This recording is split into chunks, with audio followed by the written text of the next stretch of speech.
Agora, após nossa aula sobre a temática consciência negra, preconceito e racismo no Brasil, vamos discutir esse texto de Lídio Teixeira na nossa atividade do dia. Racismo no Brasil. Racismo no Brasil é, no mínimo, uma atitude de ignorância às próprias origens.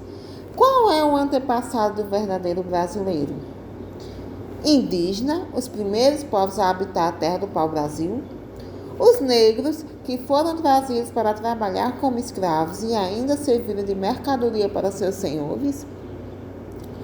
Os portugueses, que detêm o status de descobridores desta terra. Porém, pode ser a miscigenação de todas as raças, como vemos hoje. Afinal de contas, aqui se instalaram povos de todos os lugares do mundo: portugueses, espanhóis, alemães, franceses, japoneses, árabes e ultimamente peruanos, bolivianos, paraguaios, uruguaios e até argentinos. Viver neste país que é hospitaleiro para com os estrangeiros é por vezes hostil com sua própria população. A gente vê nesse parágrafo que eles falam sobre a miscigenação, né? Como o Brasil tem várias culturas, vários povos que hoje vivem no nosso país e que formam o nosso povo. O negro, o português, o índio, o alemão, o espanhol, o francês, o peruano, o venezuelano e assim sucessivamente. Só que muitas vezes o estrangeiro que vem de outro país, que realmente deve ser bem tratado, mas ele é bem tratado, é muito hospitaleiro no nosso país, mas o nosso próprio povo às vezes é discriminado, como o negro e o índio também. Quantas pessoas mestiças nascidas no Brasil você conhece? Ou pelo menos já viu pessoas que são descendentes tanto de índio como de negro, tanto do branco como do negro, como de um brasileiro negro com estrangeiro, ou do índio com estrangeiro, e assim sucessivamente. Quantas vezes você ouviu alguém dizer que meu avô era africano, minha avó é espanhola, ou então meu pai é japonês e minha mãe é árabe? Quando representantes tupiniquins participam de eventos esportivos ou sociais, tupiniquins é um povo indígena, e vemos que são pessoas de diferentes raças, mas apenas um sangue, somente a paixão, Brasil. A gente sabe que na ciência, né, nas ciências biológicas, só existe uma raça humana, mas na história, na geografia, na sociologia, a gente utiliza esse termo que é muito utilizado, diz raça negra, raça indígena, né, que é um termo utilizado. O que existe por aqui no nosso país é um racismo camuflado, um racismo escondido, mas que todo mundo percebe, sabe? Alguém pode não enxergar, mas quem sofre o ato preconceituoso, o ato racista, compreende e sente. Olha, os alvos, mesmo que inconscientemente, são sempre os mesmos: negros, mestiços, nordestinos, pessoas fora do padrão da moda, ou seja, obesos, altos demais, baixos ou anões e principalmente os mais pobres sofrem com a discriminação.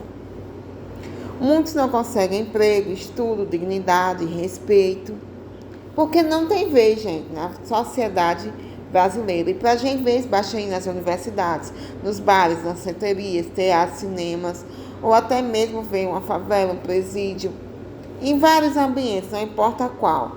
Em vários ambientes a gente percebe que o racismo vem à tona e causa um espanto em muitas pessoas que não querem encarar a verdade dos fatos.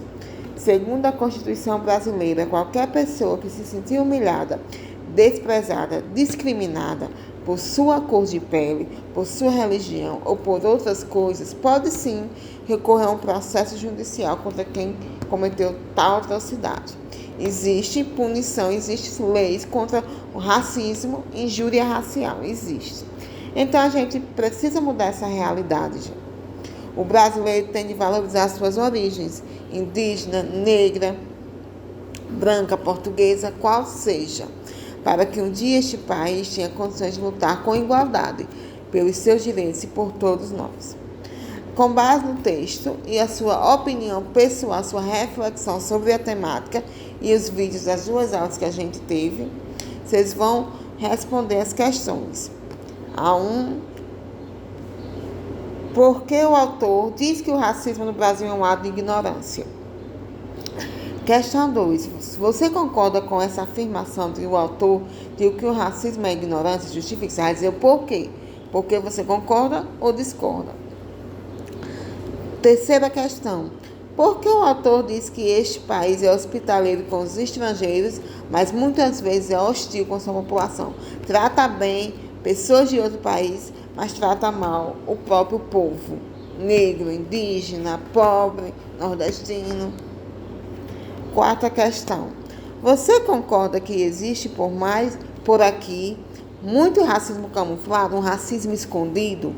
E algumas pessoas fazem questão de não enxergar?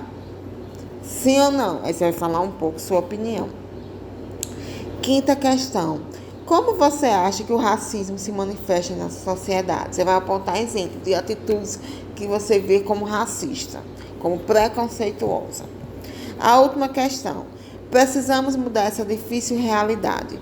O que tem que ser mudado? O que você acha que pode mudar para melhorar, para acabar com esse preconceito no Brasil? E para refletir, vou deixar aqui uma frase de Nelson Mandela. Ninguém nasce odiando outra pessoa pela cor de sua pele, por sua origem ou ainda por sua religião. Para odiar, as pessoas precisam aprender. E se podem aprender a odiar, elas podem ser ensinadas a amar. Obrigada por prestar atenção na aula. Foi muito bom passar esse período com vocês. Tchau!